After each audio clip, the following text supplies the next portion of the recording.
want to go right now to William Wolfe. He's the executive director of the Center for Baptist Leadership. Used to be at the Heritage Foundation and was a Trump appointee at the State Department and the Department of Defense. Mr. Wolfe, how you doing, sir?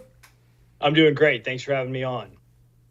Good to talk to you, brother. Let's go right to our opening question. The separation of church and state, does that exist in this country? Should it exist? Does it exist?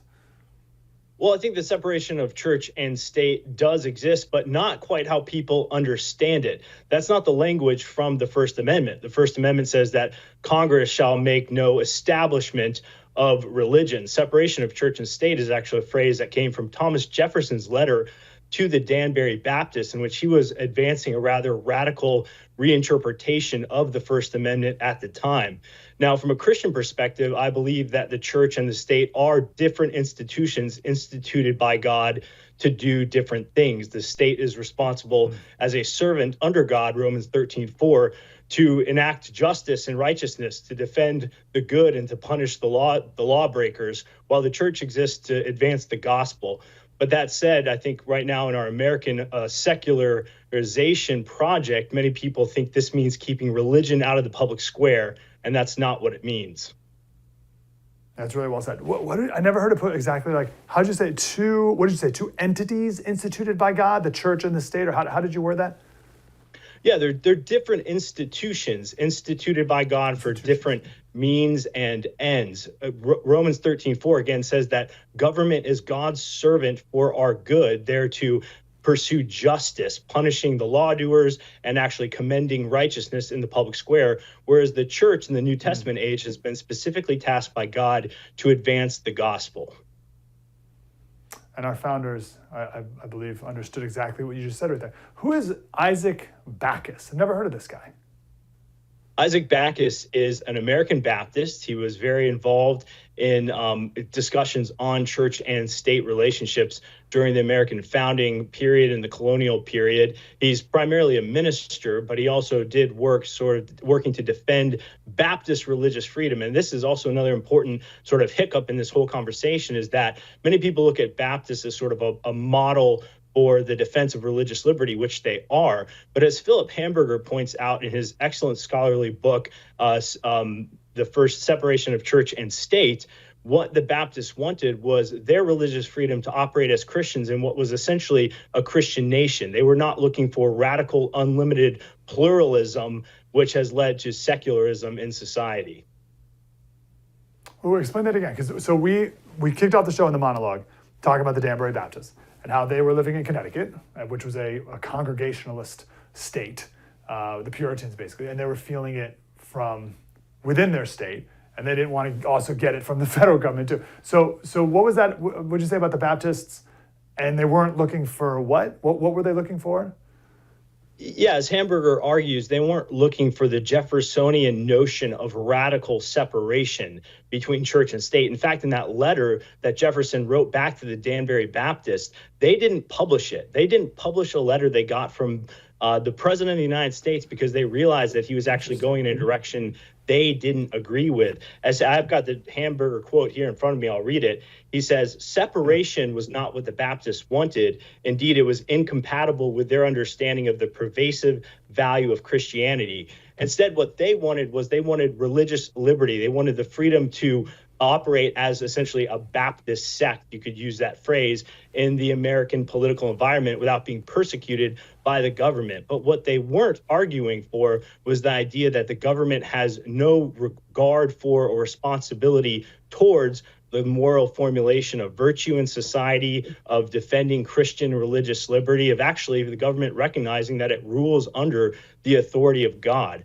Our founders, yes, including the Baptists who were part of the founding in the early American period, recognized that governments must serve under the authority of God, and that Christianity was the moral foundation and framework of the American nation. Yes, and they certainly weren't arguing that the church should have no role in public affairs. But that's where this has been so perverted over the decades. Like it's crazy. The genesis of this, at least one of the legislative things that happened, was in Louisiana, and they put the Ten Commandments back up in the classroom, right? And everyone's like, "Oh, separate church and state." It's like unbelievable that where we got to this point now, where there can be no semblance of any Christian anything. Of course, we could put up satanic stuff, and we could put up, a bunch of Pride Month and all this pagan stuff, but no Christian stuff. When did that happen? How did we get so far off? Well, yeah, this is really a product of what we could call the cultural revolution, the massive liberalization of the 20th century. And it's a real issue. Again, like you said, it's a perverted understanding of the concept of disestablishment or separation of church and state. The point there, again, is that the government would not be interfering within houses of worship, within churches, of course, as long as they're performing, decent act of worship. Some people, like the satanic church, if they're doing something that's indecent or a crime, the government has to interfere. So it's not unlimited.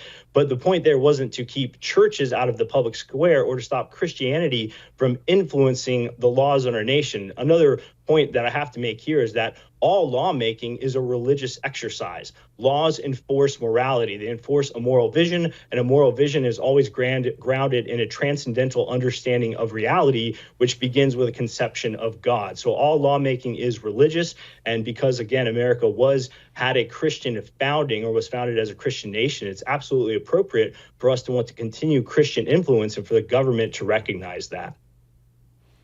I want to ask you to reiterate that, because that is an incredibly controversial thing that you just said there. And we just touched on it with Knowles, because I heard years ago Michael Knowles say something similar, not as well as you just put it there. Don't tell him I said that. But someone said, oh, you can't legislate morality. That's a great atheist or libertarian line or something. You can't legislate morality. And it was Michael Knowles who said, no, like, that's all you do. And like when he said that years ago, it just clicked. It's like, oh, yeah, like, thou shalt not murder. Like that's why not, right? Like, and so we make a law that says you can't. Like, it all comes down to legislative morality. Speak more to that, because this is incredibly important for people to understand. Right. So there's no such thing as neutrality, whether that's at the government's level, whether that's in the public square, whether that's in how we live our lives. All of our lives are lived under and within a moral framework. And so when I say that all lawmaking is an exercise in morality, that's simply because that's what law is. And in fact, to get particularly theological on us here, that's because God is the ultimate lawgiver. God, we believe that we as Christians live in a universe made by God. He set the natural law. He set the laws of morality that we must abide by. The Ten Commandments are a distillation of that. And so all lawmaking is derivative ultimately of God's authority. And the only question is it going to comport with his vision as the creator of the universe in a right manner, or are we going to deviate from that? But again, no matter how basic it is, a law that says thou shalt or thou shalt not is enforcing morality. Okay, so who are you, William Wolfe, to tell me what I can do? We used to have blasphemy laws. We used to have adultery laws.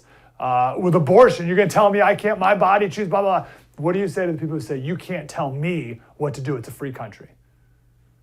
Well, I do find it ironic that the people who say that the loudest are very active in trying to tell me what I can and cannot do as a Christian in this country, that I have to wear the gay pride pin or get fired from my workplace, or I have to celebrate sodomy during the month of June or become a social outcast. And again, it just shows that people understand that this is how society works. We get together and we pass laws that say you can do this or you can't do that. Essentially, the flip side of that coin, that argument ultimately devolves to anarchy. If nobody can tell anybody what to do, we're just going to live in an anarchist government or lack thereof.